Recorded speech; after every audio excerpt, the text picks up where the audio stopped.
കോട്ടയത്ത് കാറുകൾ കൂട്ടിയിടിച്ച അപകടത്തിൽ കാർ യാത്രക്കാരിയായ സ്ത്രീക്ക് പരിക്കേറ്റു. പരിക്കേറ്റയാളെ കോട്ടയം മെഡിക്കൽ കോളേജ് ആശുപത്രിയിൽ പ്രവേശിപ്പിച്ചു. ഇന്ന് രാവിലെ CMS കോളേജ് റോഡിന് സമീപത്തായിരുന്നു അപകടം. ആലപ്പുഴ കൊല്ലക്കടവ് ഗവൺമെന്റ് മുഹമ്മദൻ ഹൈസ്കൂളിൽ പ്രകൃതി സംരക്ഷണ ദിനാചരണം നടന്നു. പരിപാടി സംഘടിപ്പിച്ചത് Mathrubhumi നിറകതിർ seed ക്ലബിന്റെയും school social service സ്കീമിന്റെയും ആഭിമുഖ്യത്തിൽ. Malappuram elite industries resource person Sabir LED നിർമ്മാണ ശില്പശാലയും ഊർജ്ജ സംരക്ഷണ ബോധവൽക്കരണവും നടത്തി. വനിതകൾക്കായി സ്വയം പ്രതിരോധ പരിശീലനം സംഘടിപ്പിച്ചു. നിയമ ബോധവൽക്കരണ ക്ലാസ്, പോക്സോ നിയമം, അപകടത്തിൽപ്പെട്ടാൽ എങ്ങനെ രക്ഷപ്പെടാം തുടങ്ങിയുള്ള വിഷയങ്ങളിലാണ് ക്ലാസ് സംഘടിപ്പിച്ചത്. പരിപാടി നടന്നത് ചെങ്ങന്നൂർ ഗ്രൂപ്പിന്റെയും സമഭാവന ഗ്രന്ഥശാലയുടെയും നേതൃത്വത്തിൽ.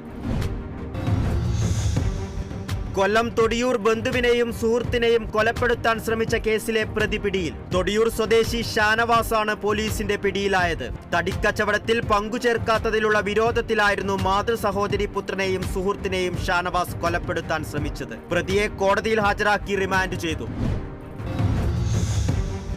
കൊല്ലം കൊട്ടാരക്കരയിൽ ഷോക്കേറ്റ് ചികിത്സയിലായിരുന്ന 29കാരൻ മരിച്ചു. മരിച്ചത് പോരുവഴി സ്വദേശി ജിനു തോമസ്. ലോറിയുടെ പിൻഭാഗം ഉയർത്തുന്നതിനിടെ വൈദ്യുത ലൈനിൽ തട്ടി ഷോക്കേറ്റ് ചികിത്സയിലായിരുന്നു ജിനു. ശക്തമായ കാറ്റിൽ കോഴിക്കോട് മലയോര പ്രദേശങ്ങളിൽ കനത്ത നാശനഷ്ടം. കൂടരഞ്ഞി, തിരുവമ്പാടി എന്നിവിടങ്ങളിൽ വീടുകൾക്കും കടകൾക്കും മുകളിൽ മരം വീണു. കുമ്പാറ, പുഷ്പഗിരി, മാങ്കയം റോഡിൽ മരം വീണ് ഗതാഗതം തടസ്സപ്പെട്ടു. നെഹ്റു ട്രോഫി ജലമേളയ്ക്ക് മുന്നോടിയായി വെപ്പേ ഗ്രേഡ് വള്ളമായ അമ്പലക്കടവൻ പരിശീലന തുഴച്ചിൽ ആരംഭിച്ചു. അമ്പലക്കടവനിൽ മത്സരിക്കുന്നത് new Kavalam boat ക്ലബ്ബും Emirates Venattukad ചേനങ്കരിയും സംയുക്തമായി. ന്യൂ കാവാലം ബോട്ട് ക്ലബ്ബ് രക്ഷാധികാരി ശ്രീകുമാർ നായർ പരിശീലന തുഴച്ചിൽ ഫ്ളാഗ് ഓഫ് ചെയ്തു. ആലപ്പുഴ എടത്വയിൽ സൗജന്യ മെഡിക്കൽ ക്യാമ്പും ആരോഗ്യ ബോധവൽക്കരണ ശില്പശാലയും സംഘടിപ്പിച്ചു. അക്ഷയ പുരുഷ സ്വയം സഹായ സംഘത്തിന്റെ ആഭിമുഖ്യത്തിൽ Thiruvalla Believers Church Medical College ആശുപത്രിയുമായി സഹകരിച്ചാണ് ക്യാമ്പ് നടന്നത്. പൊതുസമ്മേളനം ജില്ലാ പഞ്ചായത്ത് വികസനകാര്യ സ്ഥിരം സമിതി അധ്യക്ഷ ബിനു ഐസക് രാജു ഉദ്ഘാടനം ചെയ്തു.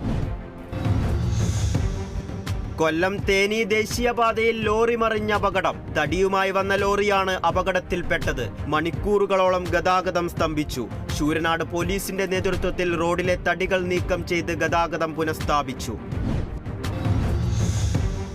തൃശൂർ പുത്തൻപീടിക അന്തിക്കാട് റോഡ് തകർന്നു. കുണ്ടും കുഴിയും നിറഞ്ഞ റോഡിലൂടെയുള്ള യാത്ര പലപ്പോഴും അപകടങ്ങൾക്ക് കാരണമാകുന്നു. കുഴികൾ നികത്തി താൽക്കാലിക ടാറിംഗ് ചെയ്ത് റോഡ് ഗതാഗതയോഗ്യമാക്കണമെന്ന് നാട്ടുകാരുടെ ആവശ്യം.